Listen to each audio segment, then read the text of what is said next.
Symposium podcast of the CHEOPS Lustrum.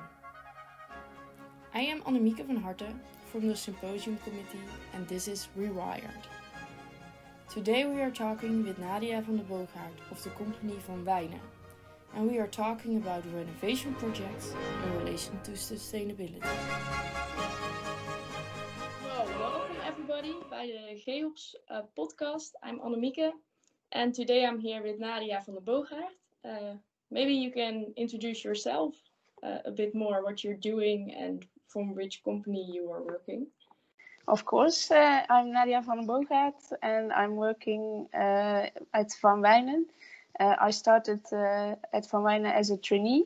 I graduated from the TU and I started as a trainee to discover what place in the building industry was the best place for me.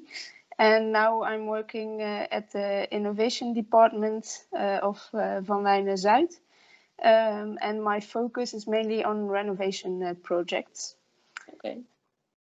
And that is all that Van Wijnen does, or does Van Wijnen way more? No, it does way more because it's one of the biggest contractors of the Netherlands. And we are mainly well known for our housing projects and new build projects, but also renovation, as I told you.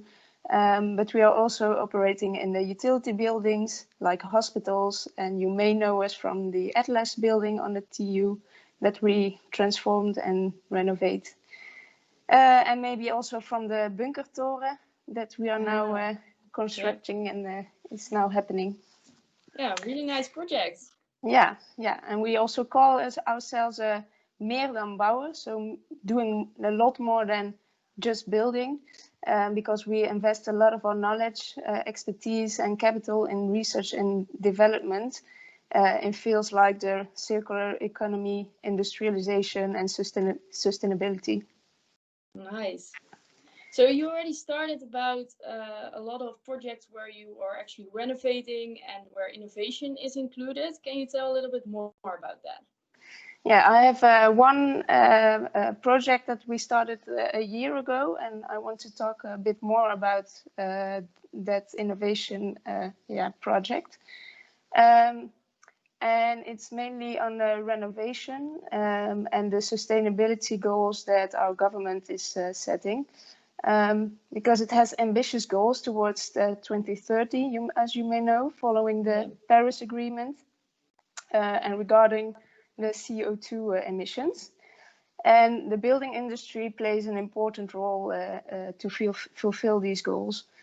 In fact, by 2030, 1.5 million of the existing houses have to be disconnected from the gas network. And that's a big issue we have to resolve. This means that we have to insulate buildings and search for other renewable energy resources for heat and electricity. And for housing associations, that accounts for 75% of the rental homes in the Netherlands, these goals have an immense impact on their operations because they have a lot of houses. And they agreed, the housing associations agreed with the government to upgrade their energy label, their housing stock, to energy label B on average. And as a contractor, we have to help these to renovate their houses and to achieve these goals. But we see that there are a lot of problems on the road to that, and we wanted to help them by innovate, by make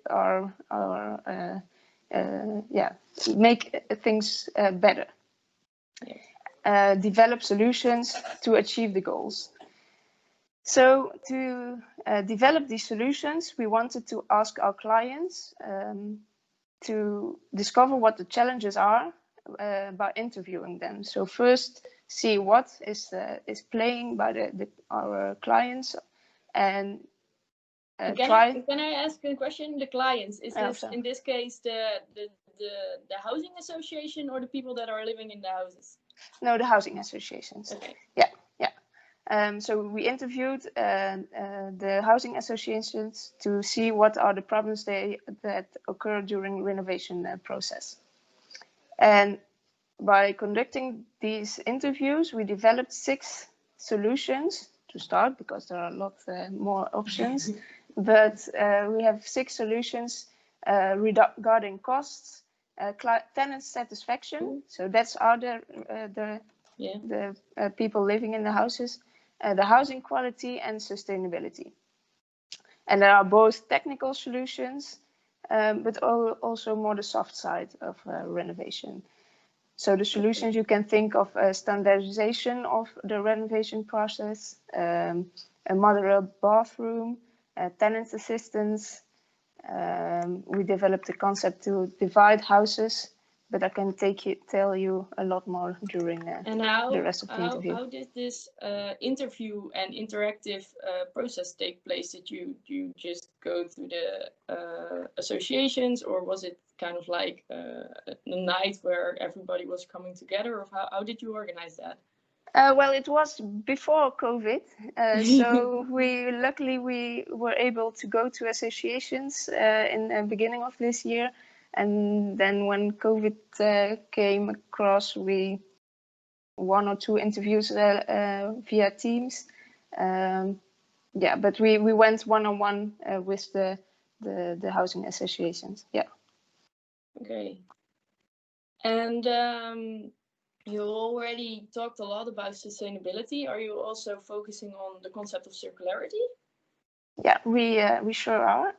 It's quite a hot topic in the construction industry. We all know about it, and we all agree that we have to deal in another way with our resources and materials.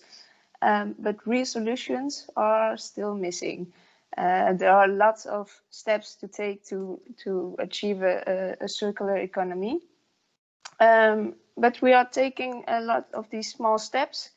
For example, by developing a modular bathroom, with I told this concept, we really want to achieve also circularity in it by developing a modular bathroom which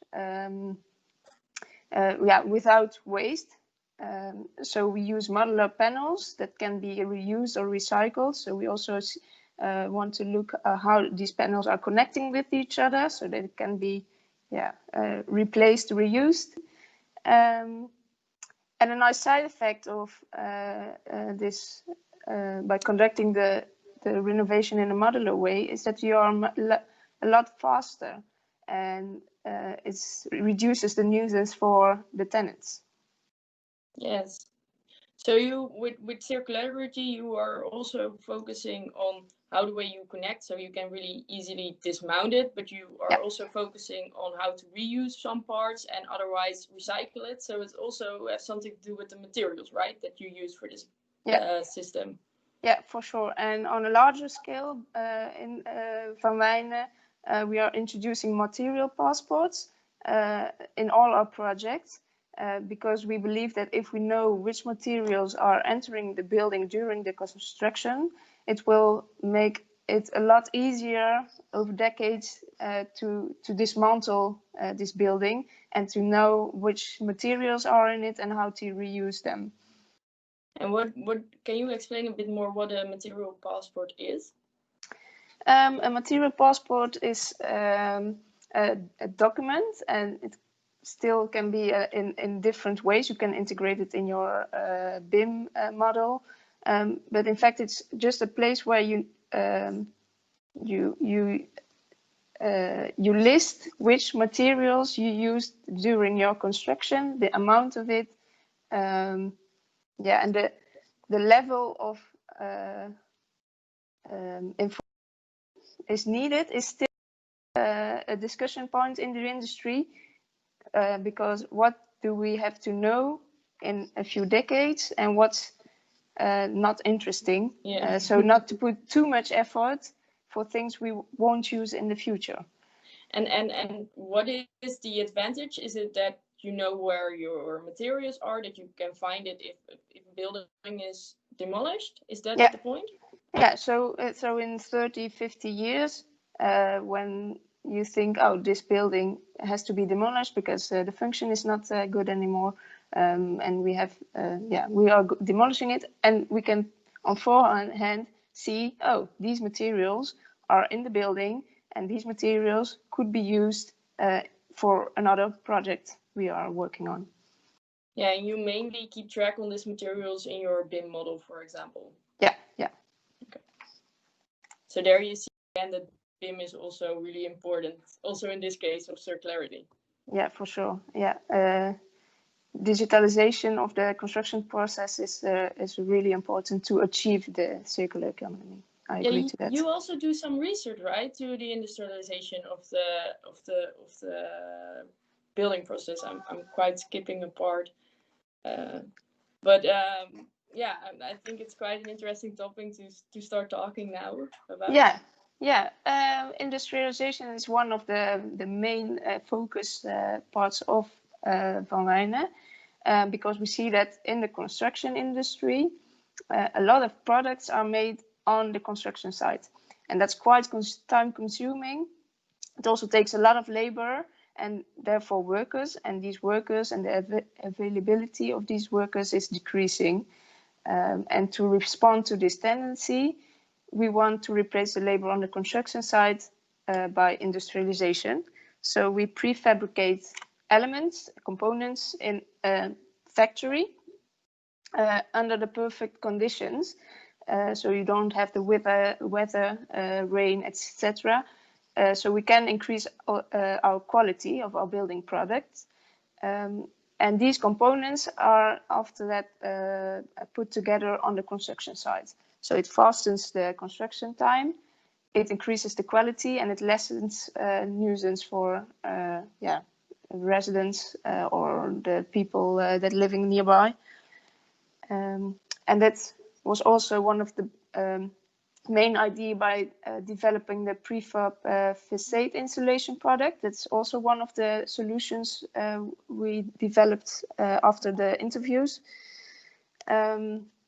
to really fasten the construction process and have one insulation solution that is available for every building. So you actually linked the need for a rapid changing of the housing stock in more sustainable housing with the industrialization of the building process. So you developed a kind of facade which you can attach to a building. You say it right. You just put a whole new facade to existing buildings.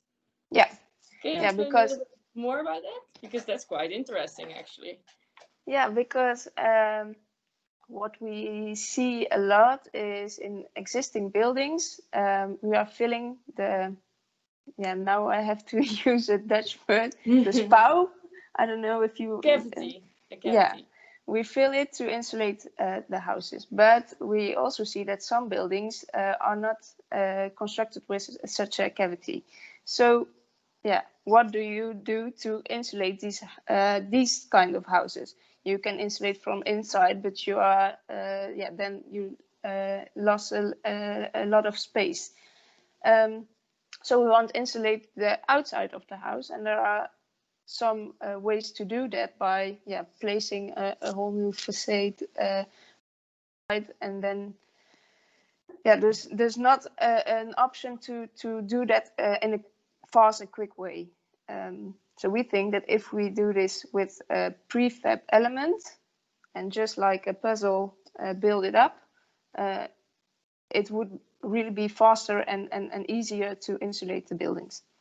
But that also means that the whole experience of the building looks and how it appears completely changes because you put a whole new facade in front of it, right? Yeah, so it also increased the quality of the environment for sure, because a lot of I'm not sure if I can put that in words like that, but there are a lot of not really beautiful buildings in our country. And with such a prefab facade, we can change completely the looks of it and really increase the and how looks. do the inhabitants, the people that live there, response to this change, because they are living there. I think they continue living there after it. Their whole house is changing, right? Then, only on. I can imagine that it feels like a completely different house. Yeah, it is. So the looks of it, they respond really well to it, but also by isolating a house, the comfort is also increasing. So it's much a better way to live, because you don't have problems with the tocht. The airflow. Yeah. So it's really more comfortable to live in a house that is insulated. Yeah. Okay, nice.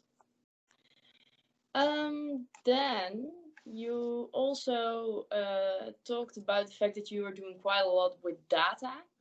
Maybe you can also explain a little bit more about that. Yeah, so as in other industries, the role of big data will also increase in the building industry. And at this moment, we are using big data to analyze our neighborhoods, where our clients have a large part of their housing stock, so also housing associations.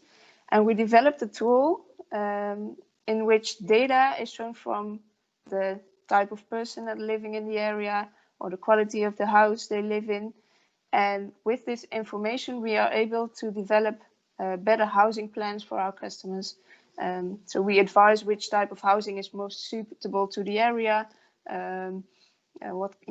based on the type of people or the income, etc.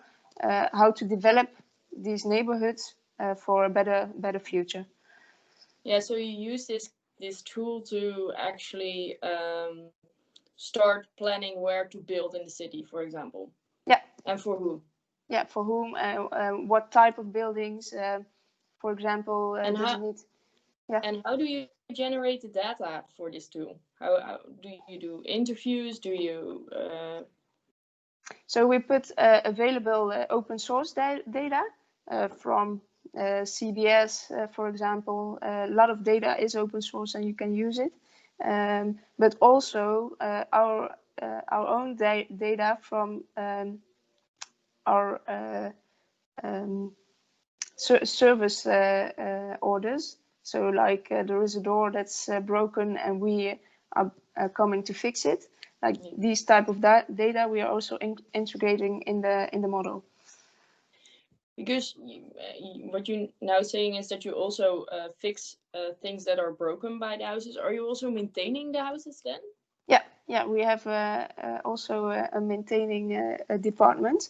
So Van Wijnen is really from A to Z in the construction industry. We have a project. Projectontwikkeling. Project management. Yeah. And project development, I think. Project development, construction, and the maintenance department afterwards. Yeah. So you include like the whole range. All the phases from the construction. Yeah. And what kind of direction within our study program do you have to follow to actually end up working with you? That's a good question. I think everyone is welcome to come and work at Van Wijnen. I studied construction management and engineering, and actually I didn't plan to go to work to a contractor, but I saw that a lot of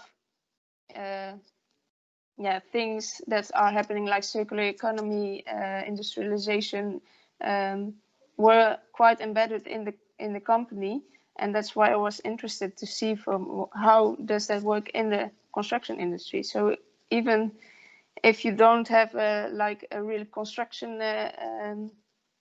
background, you still can work at a contractor, and it's quite interesting and and I believe it happens quite often that people actually at the end end up by a contractor instead of being an architect or being. Yeah. The things you plan at the beginning of your study is not definitely where you are going to end up. No. I found it really interesting, everything that you have told us. Are there other things that you still want to elaborate a little bit more on? Well, we talked about industrialization, and I think it's quite interesting to also talk to you about our Fangboner concept, and that's a new built house that's completely made in our factory. So we have factories, and are also building a new factory to really create completely new built houses at the factory. So there are a lot of options to make a house as you want it, but still make it with prefab elements. And therefore you will have a lot faster building process. And what kind of buildings? You already told about housing, but are they made of? What kind of material are they made of when you actually make them prefabricated? And can people actually? This is the second question actually. Then make their actually kind of like an IKEA house kind of thing that they like I want to have this part and this part and connect them all together, or how does that work?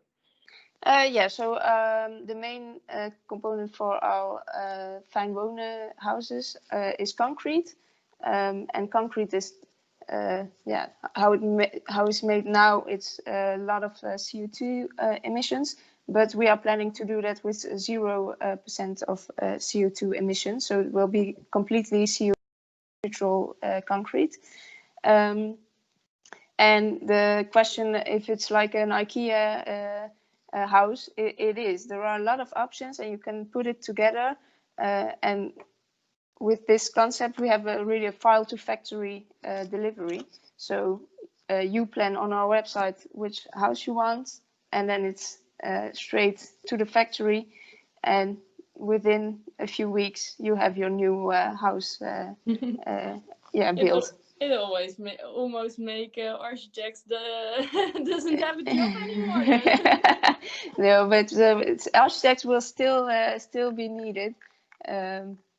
But we think it's really a solution to houses, to decrease the costs. And do you also think that this kind of developments influence, for example, the role of the architect? Because I can imagine that an architect then maybe be more, or people from the built environment maybe be more working on the separate smaller elements, and that the customer can actually put it all together. So it actually influenced, I think, the skill you're working on, or? Yeah, but I think the role of the architects is changing also. We talked about circular economy. I think that in the future, architect still will be creative, but creative in another manner, because it will not be from I want to make this and I need that kind of materials, but which materials are available and how am I going to integrate them in a new building? Yeah, that's an all different kind of mindset. That's quite interesting, actually. Yeah. Do you already you are already working in the field? Do you already see this change happening, or do you still think like it's all in the old mindset? And how is this change going on in the work field? With small steps. I think we all know that the construction industry is quite conservative. But we all see that we have to change. So there is a lot happening, and the construction industry also needs to adapt and to innovate, for sure. And is there then also a difference, like you are a construction management part? Are you maybe further in changing your mindset than other disciplines, or do you think that it's more equally divided? Yeah, I think so. But I think that also the people working outside on the field and constructing are also changing their mindset. They also see that also our customers are asking for other options, other things, and yeah, they have to change to keep working. Yeah. I also heard that you do something with 3D printing. Is that integrated in this Fangboner concept, or is this another project that you are working on? No, it's another project.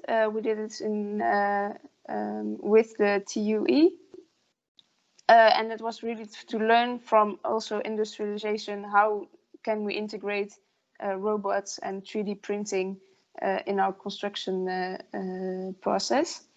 So Milestone is now building in Eindhoven.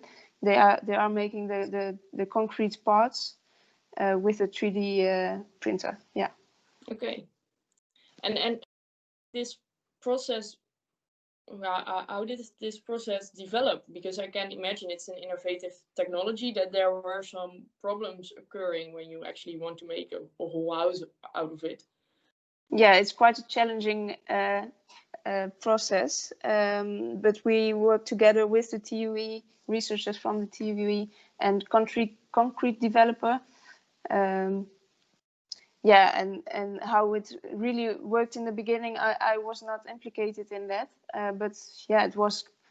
I think it took like 3 years to develop and to end really making the thing happen.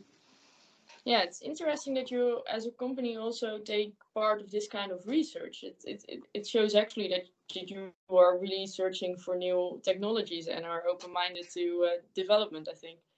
Yeah, we are, and we see that if we don't do it, we completely are, not doing the right thing. So we have a lot of goals about circularity, material use, waste reduction, CO2 reduction, and always looking ahead to all the developments that are happening in the construction industry to really think ahead. Yeah. Oh, nice. I think you are very broad in what you do as a company. Are there other topics that you still want to elaborate? I think we had all the themes we wanted to talk about. So I want to thank you for your interview. Yeah, I also found it a really nice interview. Then this was the end then of the podcast.